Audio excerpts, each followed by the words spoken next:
Meus amigos, nessa semana nós vamos entrevistar o Dr. Henrique Batista, que é um advogado criminalista aqui do nosso estado do Rio de Janeiro, e vamos falar sobre um tema de muita atualidade, extremamente importante, recentemente julgado pelo Supremo Tribunal Federal. Anencefalia, é sobre esse tema que nós vamos fazer no programa. Não deixe de assistir, hein?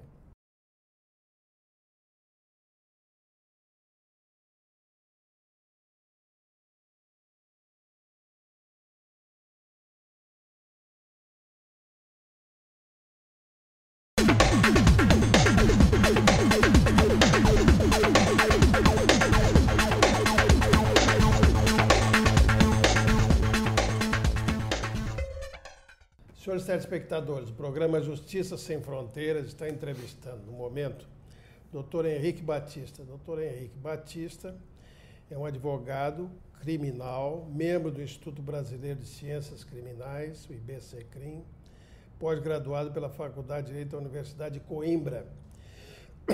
Doutor Henrique, me diga uma coisa. Em primeiro lugar, eu quero saber por que você foi atraído para esse tema. Bom, doutor Carpena, primeiramente, muito boa tarde, é um prazer estar aqui, uma honra. Bom, é um tema que desperta a atenção de todos nós, a questão do aborto, independente do caso do feto anencefálico, como foi decidido no Supremo, mas é um tema palpitante que tem que ser debatido pela sociedade, deixado questões emocionais, questões religiosas de lado, então que interessa a todos, inclusive que há hoje no Congresso Nacional em trâmite um projeto de um novo Código Penal. Então essa decisão do Supremo Tribunal Federal, na realidade, ela traz uma contribuição para esse debate, para a sociedade, que o fato é que o aborto é uma realidade brasileira. Há milhares de casos de aborto feitos na clandestinidade. Então não se pode fechar os olhos a essa realidade, é necessário que a sociedade, e o momento é propício, não só pela decisão do Supremo Tribunal Federal, como também por estar tramitando um projeto de novo código, que se debata esse assunto junto com a sociedade civil. Sim. Então, a tua visão é um pouco mais ampla do que eu imaginava inicialmente. Você não quer tratar de anencefalia pura e simplesmente. Você está colocando a questão do aborto, né?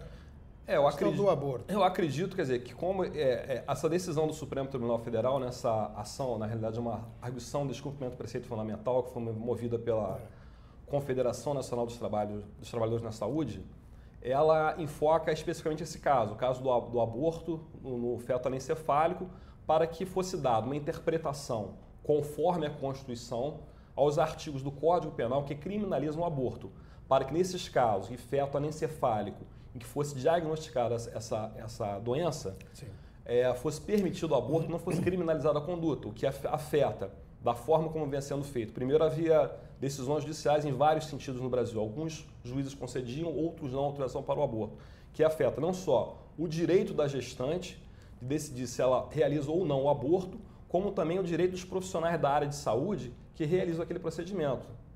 Certo. Porque o aborto é um tema sempre controverso, né? Sempre controverso. Do seu ponto de vista legal, nós só temos duas possibilidades de aborto, né? Do seu ponto de vista legal, né? Certo. O aborto como a gravidez decorrente de um crime de estupro contra a mulher, né? E naquela circunstância em que o fato traz para a mulher um grave risco para a sua vida, né? São as duas modalidades da lei, né? Sem dúvida. De repente você coloca no Supremo Tribunal Federal um assunto como esse. Eu não queria estar na pele dos ministros, não, porque é um tema muito complicado. E longe de mim, ainda mais nós estamos aqui na TV Justiça, criticar a decisão do Supremo Tribunal Federal. Eu não critico, aliás, não só a decisão do Supremo, nenhuma decisão judicial, né? Se a decisão foi prolatada, ela tem que ser respeitada, né? Mas eu achei engraçado, eu li nos jornais, eu não conheço o fato em si, mas o ministro Lewandowski colocou uma questão muito clara no meu modo de entender. Ele dizia no voto que a matéria não era jurisdicional, era uma matéria para ser tratada no Poder Legislativo. Como você disse, agora mesmo está se tratando um novo Código Penal, né? Que poderá mexer nisso ou não. Agora, o que me preocupa é que o Supremo Tribunal Federal tenha discorrido sobre matéria, de alguma maneira, em conflito com a lei, de alguma forma, né? Na verdade, o Supremo Tribunal Federal hoje ele vem assumindo um papel alguns criticam do ativismo judicial, mas talvez por inércia do nosso Congresso Nacional, sabe? Uma dos argumentos colocados nessa ação de arguição de preceito fundamental é justamente que o Código Penal de 1940, e naquela época, na década de 40, não havia condições tecnológicas de se prever a questão do feto anencéfalo.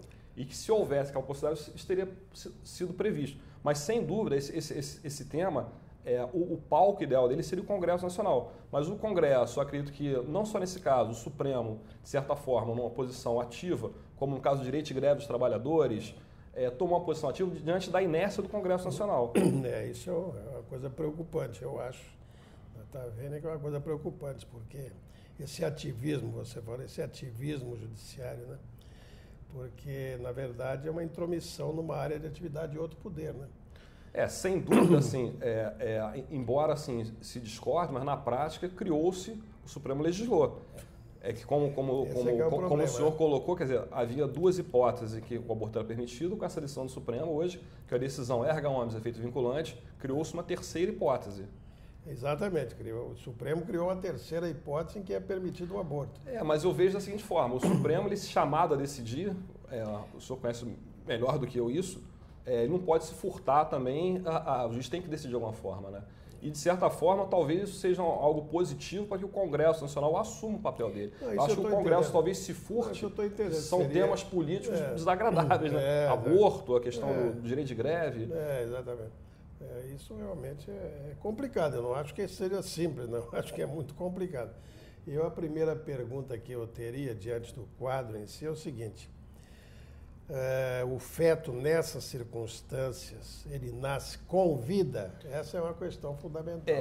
Os estudos clínicos, científicos, eu não sou médico, né? Mas assim, que indicam que em 65% dos casos, o feto ele morre no útero. Tá? E nos poucos casos em que ele nasce com vida, essa vida se prolonga por algumas horas. Há casos esparsos, casos isolados, que sobreviveu por alguns dias, mas é praticamente certo que não passará, na maioria dos casos, algumas horas mesmo, quando não morre durante a gestação. E no máximo há um caso que teve, que acho que durou alguns dias, que sobreviveu alguns dias.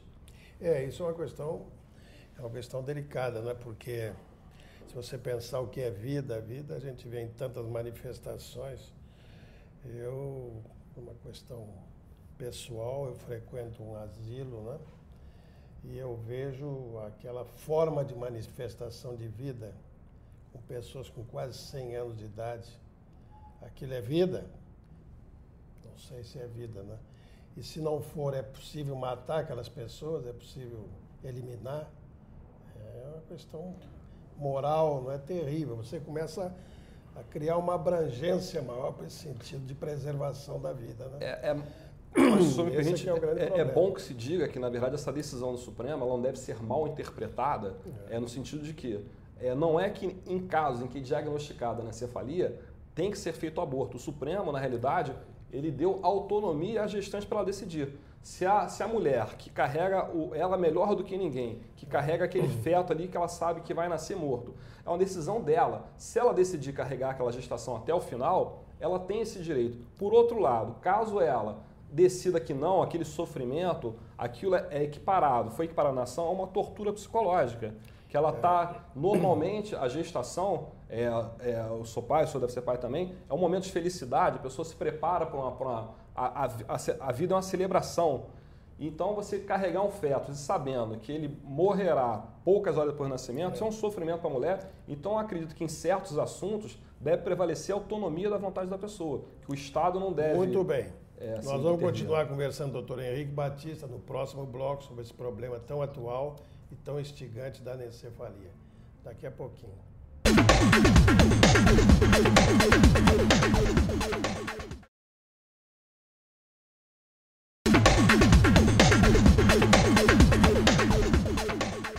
Muito bem, estamos de volta. O programa Justiça Sem Fronteiras, entrevistando o doutor Henrique Batista, advogado criminalista aqui do nosso pretório aqui do Estado do Rio de Janeiro. Doutor Henrique, essa ação que foi julgada pelo Supremo, você sabe o que deu origem a isso? Como é que ela nasceu? Quem propôs? Enfim, como é que isso foi levada ao conhecimento do Supremo? Bom, essa ação, uma arguição de descumprimento de preceito fundamental, foi proposta em 2004 pela Confederação Nacional dos Trabalhadores na Saúde. Essa ação vem tramitando, quer dizer, de 2004 foi julgada agora em 2012. No início da ação foi deferida a liminar pelo ministro Marco Aurélio, que posteriormente essa liminar veio a ser cassada. Tá? E essa ação é uma ação interessante, que é uma decisão democrática do Supremo Tribunal Federal.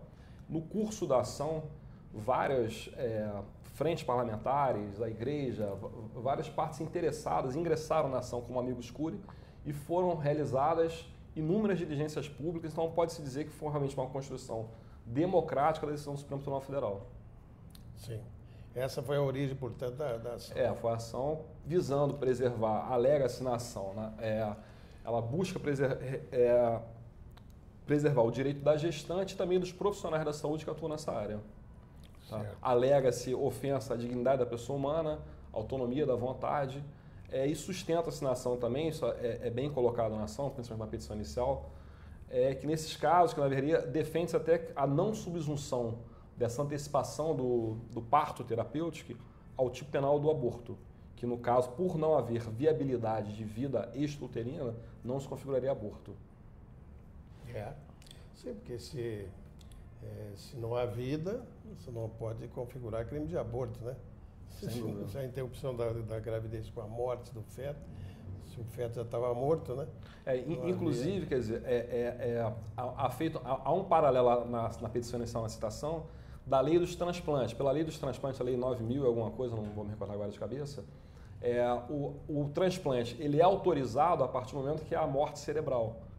Então, também na petição inicial da ação, também isso é colocado em consideração, uma forma argumentativa, que a própria legislação brasileira, uma lei, salvo engano, de 97, que cuida dos transplantes, que entende como morte a morte cerebral. Sendo a anencefalia a ausência de cérebro, isso equivaleria a uma morte cerebral. Então, na verdade, é uma discussão que não configuraria o crime por ausência de vida ou de vida extrauterina. E não seria morte do feto, né? Agora, aqui tem uma referência aqui no meu, que diz o seguinte: existe uma estimativa, não sei se você pode saber disso, de quantos bebês nascem por ano com anencefalia? Não saberia dizer quantos por ano, não, mas eu nem sabia que isso fosse tão frequente assim, porque a pergunta sugere isso, né? Sugere isso. Eu sei que nos casos da anencefalia, 65% ao óbito antes da final da gestação. E é um caso também que eu já ouvi também comentários da área médica, que não só a anencefalia, como existem outras doenças também que impedem. Eu estava pensando nisso, outras doenças que eventualmente possam também chegar à mesma situação por caminhos diferentes. Né? O projeto de novo Código Penal, ele altera esse artigo das excludentes de punibilidade, ele para permitir o aborto nesses casos, ele não faz uma menção expressa à anencefalia, mas em casos em que comprovado por dois médicos, salvo engano por dois médicos, que não há possibilidade de vida extrauterina. Também seria um permissivo legal para a realização do aborto. Está no projeto, o projeto, quer dizer, um projeto, está em discussão, a gente não sabe se passará dessa forma ou não. Você sabe como se faz esse diagnóstico? Quais são os meios disponíveis hoje para fazer? O diagnóstico é feito por exame para ecografia e ultrassonografia. E segundo dados médicos, é um diagnóstico 100% seguro, bem seguro. É testado por dois médicos e é praticamente nula a possibilidade de erro. É uma questão delicada mesmo, sabe? Eu que sou mais velho, né? Eu tenho sempre uma cautela muito grande em relação ao problema do aborto, ao problema da vida, porque a gente acaba pensando nisso daí, caindo na eugenia, que já foi tentada algumas vezes na história de uma maneira trágica, né? É mais ou menos, então corta esse, corta aquele, não é? É um problema do nazismo, né? Quer dizer, é um negócio delicado. Mas, enfim, eu também acho que se é possível essa comprovação de que o feto é inviável, aí eu acho que realmente o Supremo tem razão, se ele é inviável plenamente, mas isso não sou eu que vou dizer, nem você. Não. É o médico. O médico vai ter que atestar que é inviável, né? É uma responsabilidade. E no projeto do novo código é interessante, porque eu acho assim, o lado, nós, pais, que o projeto exige também o consentimento do pai. não apenas, assim, eu volto a frisar, eu acho que tem que ser respeitada a autonomia da vontade, mas não pode esquecer de lado do pai. Acho que o pai também tem que ser chamado ao debate. Faz parte, cara. A decisão, acho que a mulher que carrega no ventre dela, ela tem todo o direito, mas acho que o pai, pelo menos, deveria ser chamado. Uma coisa, olha aqui, eu sou um cara vivido, né? Eu sou um cara rodado, né? Então, eu já fui tudo na vida do mundo do direito, né? Da justiça. E eu fui promotor no júri muitos anos. Muitos, não foram poucos, no mínimo 10. Eu nunca vi um caso de aborto no tribunal do júri. Eu nunca vi um caso de aborto no tribunal do júri. Eu encontrei no júri algumas vezes o caso da clínica, que a gente chamava de fazedora de anjo, né? Mas a mulher que praticou aborto, não existe isso no júri. Porque é um crime que vem sempre envolvido nessa atmosfera moral, né? A mulher, coitadinha, o direito da mulher, a mulher não tinha dinheiro para sustentar a criança, tinha problema com a família, não sei quem, então ela fez o aborto, né?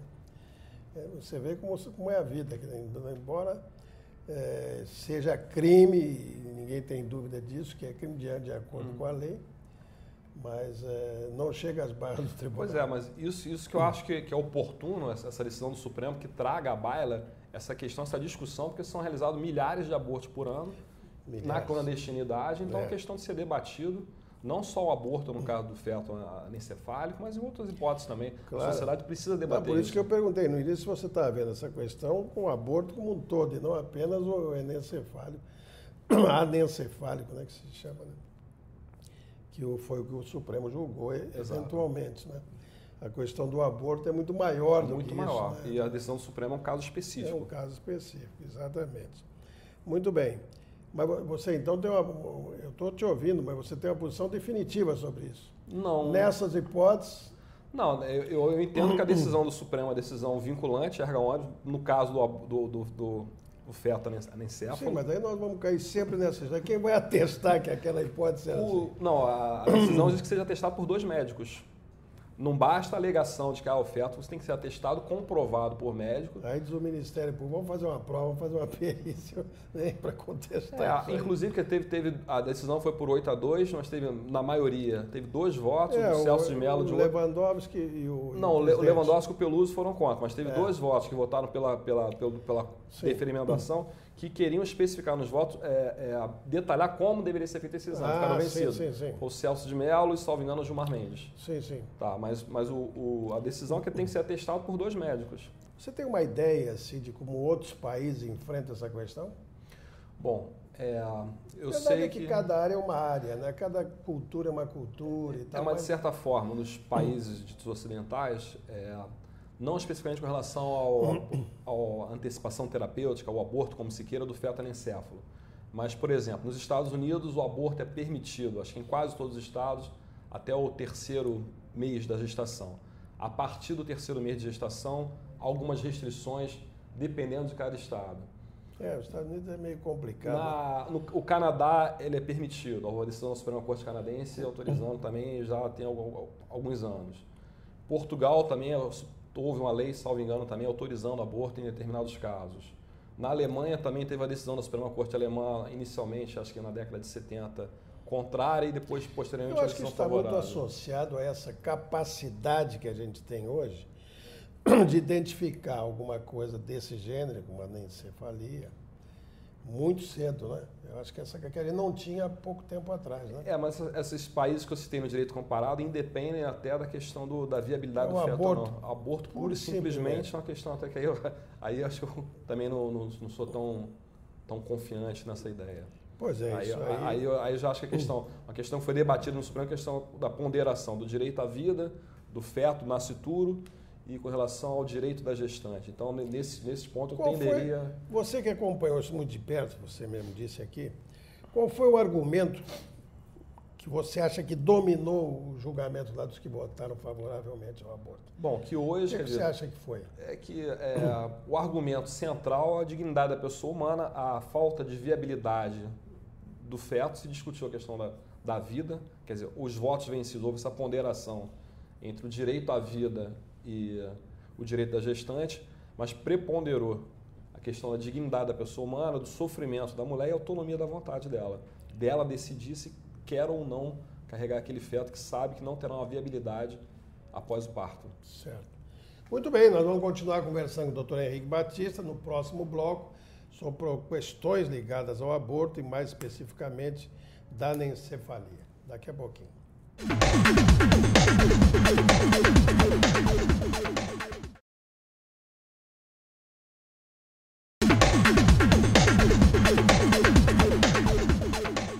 Muito bem, estamos de volta, o programa Justiça Sem Fronteiras, entrevistando o criminalista doutor Henrique Batista. Henrique, diga uma coisa para mim. Você acha que essa decisão do Supremo, que é muito recente, é coisa recentíssima, né? Ela vai causar uma abertura maior na justiça brasileira?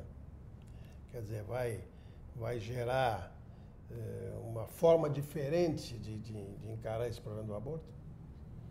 Não da anencefalia, do aborto de uma maneira geral? Não, acredito que não, John. Eu acho, mas a questão pacifica conflitos dentro do próprio judiciário, que um dos motivos que essa causa chegou ao Supremo foi até um habeas corpus de relatoria do ministro Joaquim Barbosa, que chegou aos tarde do Supremo, que o que acontecia antes dessa decisão do Supremo Tribunal Federal, cada juiz entendia de uma forma, e isso é muito ruim, isso gera uma insegurança jurídica.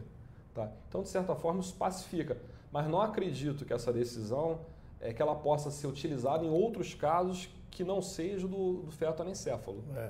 Eu acho que, porque isso eu conheço muito bem, porque eu fui um operador desse negócio, né? Eu acho o seguinte, dependendo da comunidade, a coisa é vista, porque isso é um crime da competência do júri, é bom não perder essa ideia, né? É um crime da competência do júri, é um crime contra a vida. Então, é que, dependendo da comunidade, agora eu não estou falando de Brasil, Portugal, não, do Rio de Janeiro, ali no interior, dependendo da comunidade, isso é visto de uma forma peculiar, entendeu?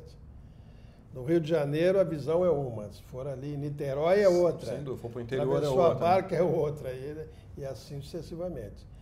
Então, desculpa, eu não estou contestando absolutamente a tua ideia, mas eu acho que uma decisão do Supremo Tribunal para influir dessa forma, eu acho muito difícil. Mas aí com devido respeito, por se tratar, que é uma característica do Estado democrático, acho que cabe aos juízes, aos operadores jurídicos, se curvarem a decisão do Supremo Tribunal Federal. Não, veja, se curvar, a pergunta tem outra conotação. Se curvar no caso de anencefalia. Não, sem dúvida. Mas o aborto, porque a pergunta é outra, se isso influiria também em outros casos. Em outros casos de aborto. Eu acho que poderia até ser argumentado. E você chegou até a falar, não, há um novo Código de Processo Penal, projeto penal, tramitando no Congresso. Isso influiria lá? Isso é não, que eu quero dizer. Não, com relação a esse projeto de Código Penal, eu não tenho a menor dúvida que a decisão do Supremo, sem dúvida, irá refletir no anteprojeto do novo Código. Assim, seria um desperdício se isso não fosse levado em consideração. E o Supremo, volto a frisar, nesse caso decidiu, a ação tramitou, foi proposta em 2004, foram várias audiências públicas, vários especialistas, isso eu ia te participação da sociedade. Houve realmente várias audiências públicas, várias instituições como a amiga escura do processo, entendeu? Então foi um processo, uma construção da decisão, pode-se dizer, sem dúvida, democrática. Não foi uma decisão tomada exclusivamente pelos juízes de uma forma isolada. As audiências públicas foram várias com a participação da comunidade científica, de entidades a favor do aborto, entidades contra o aborto. Então foi uma decisão democrática, que lembra até um processo, quase um processo legislativo, né? Mas lamentavelmente há esse déficit do Congresso em não legislar. Então, que eu volto à questão, o ideal, acho que o palco para isso é o Congresso Nacional, os representantes do povo. Mas essa decisão do Supremo, sem dúvida, tem que ser levada em consideração pelo Congresso Nacional. Não deixa de ter como é que se diz, a tutela do Supremo Tribunal Federal é uma coisa de extrema gravidade, né, de pensar sobre ela. Né? Mas é uma questão sempre em aberto. Sempre. Eu me formei, se eu disser o ano, você vai pensar que eu sou muito velho, mas eu me formei em 1959. Essas questões relativas ao aborto já estavam colocadas. Todas essas, não tem nada de novo nisso aí. A não ser, a única coisa de novo, efetivamente, tem nessa discussão, é essa capacidade técnica de se identificar, não é? que aquele feto não vai nascer. Sem dúvida, a tecnologia... Agora, as questões morais em torno do aborto e religiosas, elas estão íntegras. Pois é, mas sendo... Estou te falando de 1959. Não tem nada. Mas sendo o Estado laico, essas questões deveriam... Talvez até por isso se furte o Congresso Nacional a debatir, mas o Estado é laico. Então isso deve ser debatido. Eu falei, não se pode furtar a realidade. O aborto existe, são milhares de abortos praticados. Sabe-se lá como. Não, então, esse debate tem que ser levado à frente. Mas eu dei esse depoimento para você. Eu trabalhei 10 anos no Tribunal do Júri, aqui de uma grande cidade. Nunca vi um caso de aborto. Eu nunca vi um caso de julgamento de aborto. Se tiver algum colega que saiba... também não... Pode vir aqui conversar comigo, que eu nunca vi. O que há é da pessoa, da aborteira. Da clínica, sim, da clínica, do médico. Isso há, mas da mulher que submeteu ao aborto não existe. Pois é, mas acho que é uma questão de saúde pública também, foi outro argumento colocado na ação, uma questão de saúde. Isso é para poder ser tratado de uma forma para o hospital público, para que normalmente esses abortos marginalizados são pessoas de baixa renda. Com certeza. Que a pessoa que tem um poder aquisitivo maior, ela vai na clínica com todo o recurso. Então a gente não tem assim, isso tratado de uma forma criminalizada, mas você não sabe como é que se chama isso na linguagem do júri, né? Fazedora de anjo.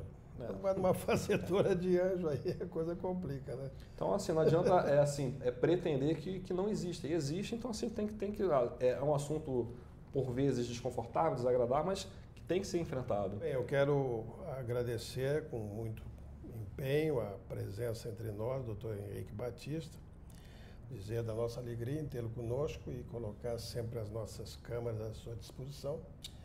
Se puder trazer uma questão menos complicada do que essa, eu preferia. Não sei se os telespectadores vão querer, mas uma menos complicada talvez, né? Muito bem. Fale conosco, hein? www.jsemfronteiras.com.br. E, doutor Henrique, quer concluir com algum pensamento que a gente possa... Bom, gostaria de, primeiramente, agradecer a oportunidade de estar na TV Justiça. Eu colocar assim, que acho que vivemos novos tempos. Então, aproveitar essa oportunidade que a sociedade brasileira vive num Estado realmente democrático, uma Constituição cidadã, para debater esses temas palpitantes, para que possamos evoluir cada vez mais. Muito obrigado. Ok. Todo mundo é capaz de dominar uma dor, exceto quem a sente. William Shakespeare. Muito obrigado pela sua atenção e até uma próxima vez.